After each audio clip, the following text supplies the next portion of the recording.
tonight, in fact, in a few moments, the Lakers and the Grizzlies play game 2. Lakers up 1-0.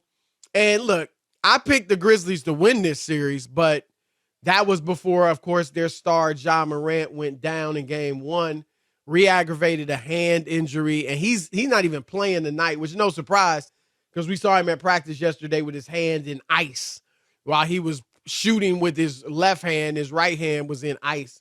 So no surprise he won't be playing. But if the Lakers win tonight, which without Ja they should, and I get it, Memphis is a tough team. They've won a lot of games without Ja Morant or any of their other top players. But I just think in the playoffs, the Lakers, knowing how valuable this game is, how valuable it is to go up 2-0, and being an older team with LeBron and Anthony Davis being injury prone, I think, Rob G, the Lakers, I know they're not getting ahead of themselves, but I'm sure they are looking at it like we have a chance to get some rest.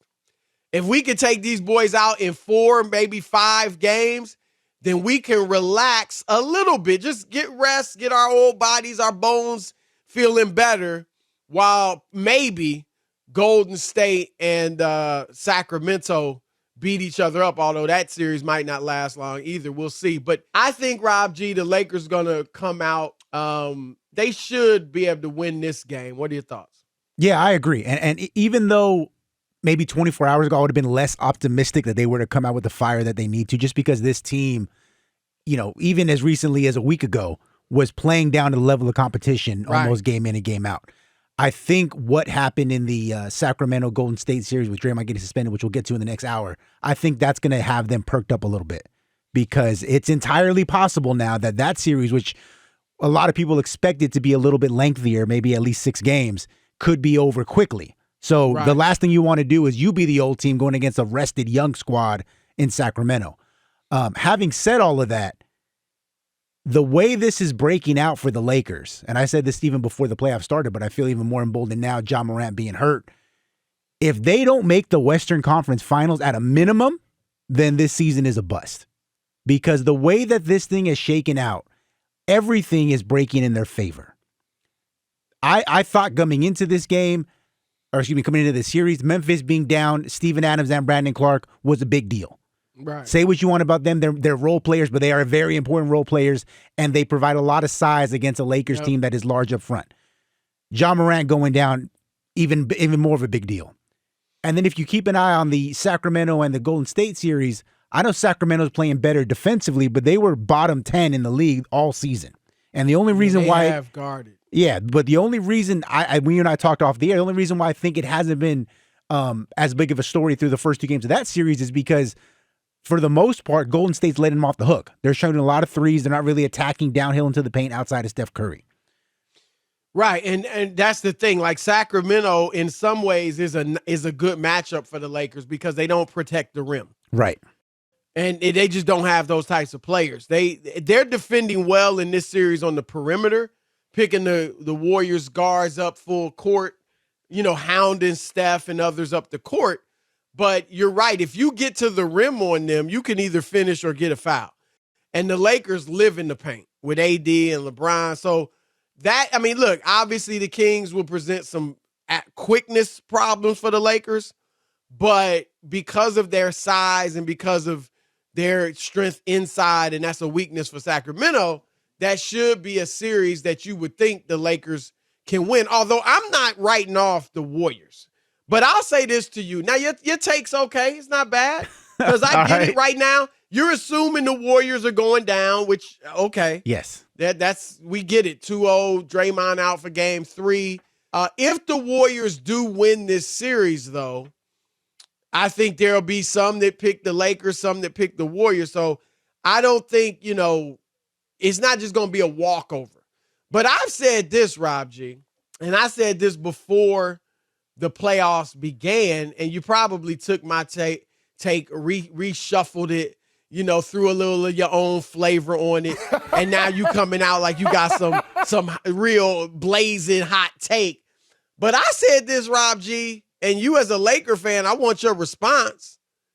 I said if they don't get to the finals, and in fact, I went further. It's championship or bust for LeBron James, AD, and the rest of the Lakers. Am I bugging? No, but what's funny is you can't have that take while also saying a week ago Memphis is going to win this series. No, I mean, I thought it was going to be bust. Okay. I thought it was going to be bust. But my point is, that's the standard. You have heard me. Yes, because you've heard me time and time again. The Lakers are probably, or certainly arguably, the only team in the league, or one of the few, that has 2 top 10 players. And one of them's on the perimeter in LeBron, although obviously he can drive to the hole. And another one's on the inside in AD, even though, of course, he can shoot some mid-range jumpers. So that right there is huge. And then the way the supporting cast has come around, they've got shooting, they've got defense, they've got depth, they've got experience, championship pedigree in their leader, LeBron. And the West, and this just makes it even more so, Rob G. Like the West, before the playoffs began, was wide open. The Suns with 8 games of experience with KD and, the Clippers and their injuries and so on and so forth.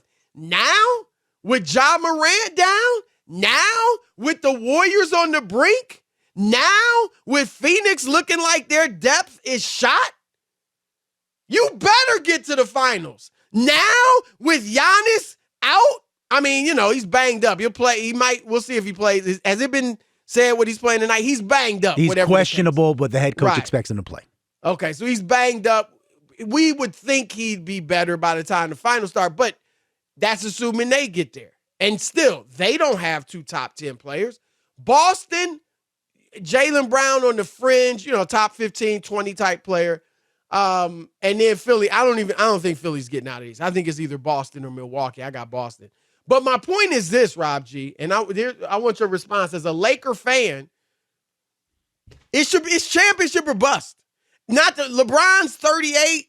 I get it that he's pushed off Father Time, but who knows? It hits you quickly. It might hit him next year. AD's injury prone. So the time is now. There's no, let's have a great season and build toward next year. Maybe next year we can win the championship. The time is now.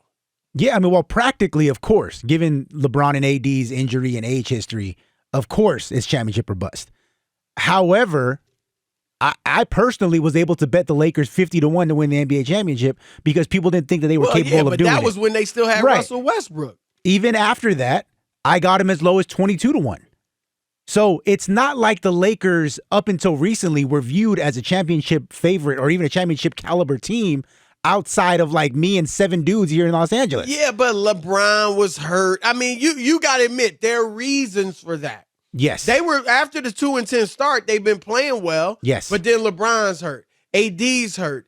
And then you make the trade. So you always, wonder how are guys going to fit in. The role players that are playing well for them, it's not like they were necessarily expected to play well, right? Other than D'Angelo Russell, like Schroeder's good, but, he's been there actually.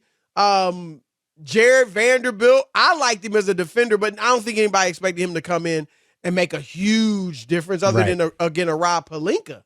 But you know what I'm saying? Like, Rui is coming. They got him for nothing. Yeah. They got him for nothing. So these dudes are playing. They've played better than expected. But, yeah, I think, it should be championship or bust. I get it. If they get to the finals, even maybe if they get to the Western Conference Finals, people will feel good about them. But it really is championship or bust for them as far as I'm concerned. Yeah, especially the way the Western Conference is shaking out. Because I know even if I'm assuming that Sacramento's going to get by Golden State, if Golden State comes back and win this series, one thing that is becoming apparent, and it's even more so now that Draymond got suspended, is they have less size than even Sacramento does. Yeah, they're small. And so they're like, oh, well, what are we going to do? We literally have no backup center. It's like, well, whose fault was that?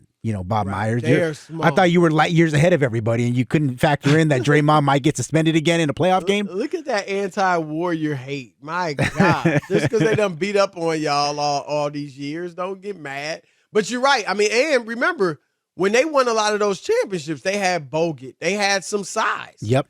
So They didn't always use it, but they had it. right, you have it, and they're gonna need it if they can advance and go forward. So